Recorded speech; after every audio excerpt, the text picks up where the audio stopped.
Capricorn, tignan po natin kung ano yung mensahe para sa'yo ngayong first quarter of 2025, January, February, and March. Keep in mind po na ito ay general reading lamang, so hindi po lahat ay makaka-relate, so be open-minded. Sa mga hindi pa po nakasubscribe dito sa ating channel, please subscribe na po kayo and pa-like na din po ng ating video. At sa mga nais pong mag-avail ng ating private readings, ng ating Evil Eye Amulet Necklace, at ng ating Tears Bracelet, makikita nyo po yung link sa description box. And also, pwede nyo pong panoorin yung inyong Sun, Moon, Rising, and Venus sign. Kasi pwedeng dito sa some of you, kunwari, Sun sign nyo tong pinapanood ninyo, pwedeng hindi talaga kayo resonate kasi pwedeng sa moon sign o kaya naman sa rising sign ninyo kayo mas makaka-resonate. So, mas maganda po kung alam niyo kung ano ba yung inyong big 3. Okay. Check na po natin ano ba yung tema or energy ng first quarter mo. This is for you, Capricorn, Sun, Moon, Rising, and Venus. We have the Tower. Maraming pagbabago. Kailan kasi itong mga pagbabago na to, okay, alam mo yung wala kang magagawa, Capricorn, kasi need talaga siyang mangyari sa life mo. Okay, yung mga pagbabago na to, ito yung mga, parang ano ka, mako-corner ka, ganun ba? Yung wala ka talaga magagawa kung hindi i-accept yung pagbabago na yon. So, maraming mga changes. We have the Hermit. So, pinapakita rin naman dito, no? More on tahimik. Tahimik ka. More on parang pinaprocess mo kung ano yung mga nangyayari dito sa life mo. Ayun yung nakikita ko sa yung energy. Yan. Medyo paling yung ano natin, oh. Pumapaling siya. We have 2 of Wands. Okay, so ayan. Mukhang may pinagpaplanuhan ka dito. Kaya lang, ayun nga kasi tumatahimik ka. Okay, siguro parang titignan mo, paano mo ba i-accept yung bagay na yon, yung pangyayari na yon, or yung pagbabago na yan sa life mo. So, parang ina-assess mo yung mga bagay-bagay. Tingnan natin. And meron din ako nakikita dito kung kayo po ay nasa malayo, maaring mawalan kayo ng contact with your family, or kung sino man yung tao na to, na parang meron kayong deal, pero hindi siya matutuloy. Parang bigla na lang siyang maglalaho, ganun. Bigla na lang hindi magpaparamdam yung taong to. Tignan natin energy or ugali ng mga taong makakasalumuha mo. 3 of Swords. Parang mga heartbroken. Mga in despair. We have the Hanged Man. Walang isang salita yung mga tao talaga na makakasalumuha mo ngayon. Kaya mag-iingat ka, no? Kung, lalo na kung business deal yan, dapat manigurado ka talaga. Ayan. Okay. May mga tao ka dito na, yes, ma-encounter na mas marami kasi yung ano, yung parang hindi sila masaya sa life nila. Wala silang kakontentuhan. Meron naman dito, masaya, pero yun nga, hindi talaga contented. Parang may mga na-heartbroken din talaga dyan eh. So, mag-iingat ka lang kasi baka ma-absorb mo yung kanilang energy. Siguro kaya ka din nag-isolate dito. Kaya din nag-mumuni-muni ka. Check natin ano ba yung pwede mong maging struggle ngayon. Ano po yung pwedeng maging struggle ni Capricorn Spirit Guide ngayon? Ano po yung mga pwedeng maging struggle? We have, ayan, no facts. Never has the facts. Makes up lies. So, may nag-ano sa'yo dito, may nagsisinungaling. We have caught a case. Ayan. Some of you po, pwedeng ito ay about sa relationship nyo. Baka may iba pang nakakasama yung person mo. Ayan po, mag-ingat kayo kasi pwedeng mahawaan kayo dito ng sakit. Pero, ayan, pwedeng ko-confront mo, but hindi naman aamin. Kasi nga po, pwedeng wala kayong ebidensya. Queen Rising. Ayan, stepping into power, coming up, spotlight. Ayan po. So, meron talaga dito, no? Niloloko po kayo. Kaya mag-iingat kayo. Yes, mukhang meron kang makukumpronta dito.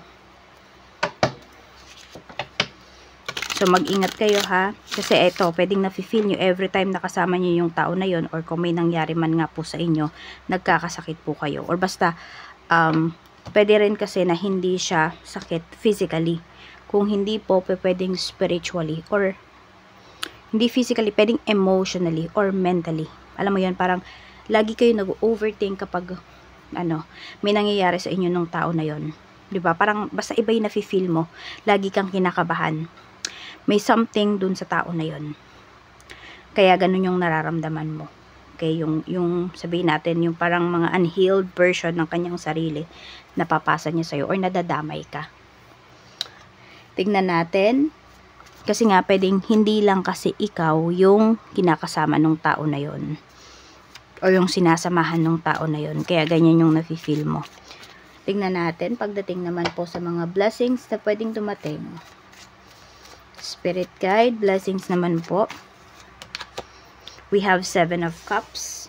Okay, so 'di ba meron tayong pagbabago dito. May opportunity naman po na paparating para sa iyo. Meron ka mga pamimilian dito. Ibig sabihin may choice ka. 9 of Swords. Kaya lang kasi ayan, medyo yun nga, sabi ko sa inyo, parang kinakabahan kayo. Ayan, ito yun kasi, 9 of Swords. Masyado kayo nag-overthink dun sa mga opportunities na dumarating sa life ninyo. Knight of Pentacles talaga yung lumabas. Ayan na yung nakita ko kanina. Ayan pa rin yung lumabas na card para sa'yo. So, Knight of Pentacles. Okay. May opportunities, pero nahihirapan ka kasi kung tatanggapin mo ba or hindi. Pero alam mo, pwedeng sinasabi sa'yo dito ni Universe, kaya may pagpaplano rin dito. Pinapaalis ka na talaga kung nasaan ka man ngayon. Pwede kasi na hindi talaga maganda yung katayuan mo dyan. Or sabihin natin, baka hindi mo nakikitaan yung sarili mo na mag-grow ka. Kaya need mo na talagang mag-decide about dyan sa mga, ayan, sa mga blessings na yan na paparating or mga opportunities na paparating na yan pagdating sa life mo. It's for you to decide naman. Check natin pagdating naman sa love energy. Kamusta po ang love life, Spirit Guide? We have the Sun. 4 of Pentacles. Merong tao dito ayaw talaga kayong paalisin sa life niya. Sobrang clingy. We have the Hierophant. Pwedeng naiisipan na nung tao na yan na magpakasal sa'yo. Ayan, yung iba naman sa inyo, kasal talaga kayo nung taong to. No, so, pwedeng may magdiriwang dito ngayong first quarter ng kanilang anniversary. So, happy anniversary, Capricorn. 2 of Pentacles. Pero meron dito, nagdadalawang isip kung magpapakasal. Or siguro yung, I don't know, budget yata ang pinag-iisipan nitong person mo eh. Baka doon siya nagdadalawang isip kasi pwedeng gusto niya na magpakasal pero kulang yung budget. Depende na yan sa mapag-uusapan ninyo kung bongga ba yung gusto nyong kasal or intimate lamang. Tingnan natin pagdating naman sa kaperahan. Okay? Queen of Wands. Merong tao dito, parang kahit anong request niya, nakukuha niya. We have 2 of Cups. Meron naman dito spoiled sa family, spoiled sa karelasyon, spoiled sa mga anak. Meron din po. 8 of Cups. Ayan, maganda naman po yung kaperahan. Pwedeng meron lang dito umiiwas or iiwas kayo sa mga bad habits ninyo. Pwedeng yung mga bad habits na to, yung pagbili-bili ng mga damit. Ayan po, pwede kasi may mga damit pa kayo na hindi nyo pa nasusuot. Yung tipong ganon. So, yun, need nyo din sigurong mag-declutter. Baka may mga mabenta pa kayo dyan. Not just damit lang. Kung ano man yung mga bagay sa bahay ninyo na sobra na talaga, na natatambak lang siya. Tingnan natin. Tapos Capricorn, may nakikita rin ako dito kasi may bata, no? Pwedeng meron dito is mga baby na damit, baby clothes. Ayun yung nakikita ko dito. Check natin pagdating naman po sa career. Career po, Spirit Guide, kamusta? Pwedeng ito hindi na sa anak nyo ha, pwedeng apo nyo na kung meron kayong apo. 5 of Wands. Yan. Meron tayo ditong the Star. And we have Ace of Wands. Very competitive, yung energy mo ngayong quarter na ito. Some of you kasi this is your, your bread and butter. Yung trabaho na to. Kaya po hindi talaga kayo bibitaw. Ayan. May nakikita ko mga improvements dito pagdating sa career nyo or sa career mo mismo. Kaya lang mag-iingat kayo ha, kasi pwedeng meron dito mang backstab sa inyo. Ito yun. Yung tipong, kasi sabihin natin, pwedeng ikaw yung ma-promote or ikaw yung mailagay sa isang position or sa isang department, malipat ka ng, ng branch, yung tipong ganon. Tapos may isang tao dito na akala mo okay sa kanya, 'di ba? Kasi pwedeng siya yung kakompetensya mo dun sa pag-ibang branch na yan, ganyan. Pero hindi pala niya tanggap. So baka alam mo yung bago ka pa mapunta dun sa branch na yun, baka nasiraan ka na niya. Iba po talaga na mainggit ang isang inggit, 'di ba? Lahat magagawa niyan. So 'di ba, kahit sabihin natin wala siyang kakilala dun, pwedeng kinapalan niya yung mukha niya. Yung tipong ganun. Kaya tingnan mo, meron din tayong the tower energy here.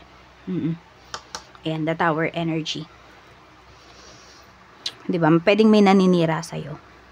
May naninira sa reputation mo, Capricorn. So, tingnan naman natin ano yung mensahe sa'yo ng sarili mo. Future higher self mo. Tingnan natin. Ano yung mensahe sa'yo ng iyong sarili. Capricorn, Sun, Moon, Rising, and Venus. Ano yung gusto mong sabihin sa sarili mo? You may have many layers of truth to discover. Ayan. May mga bagay dito na tinago sa'yo or may mga bagay dito na hindi mo pa alam, no? Na, matutuklasan mo. So, huwag kang mapagod, huwag kang huminto na matuto. Or sa pag-aaral, ayan. Kahit yung iba sa inyo, nagtatrabaho na kayo, 'di ba? Sometimes, the best thing are created from chaos. Okay, so kung ano man itong mangyayaring chaos, pagbabago sa life mo is mas makakabuti daw yan sa'yo. Yun nga lang kasi, syempre, kailangan mong ingatan yung pangalan mo kasi nga, pwedeng may manira dito sa reputation mo. Parang mamantsahan ng iyong pangalan. Challenge yourself to be stronger than your challenges. Yan yung sabi sa'yo ng sarili mo. Magpakatatag ka daw. Dapat mas matatag ka dun sa mga challenges. No? Sabi dito, the sacrifices you make today will be worth it. So kung napapagod ka na, Capricorn, sinasabi sa'yo dito ng sarili mo, ng future self mo, na huwag kang mapagod. Kasi worth it lahat nung mga paghihirap mo. Worth it lahat ng isa-sacrifice mo ngayon. So, yan lang po. Maraming salamat. Happy New Year, Capricorn. And more blessings to come para sa'yo ngayong 2025.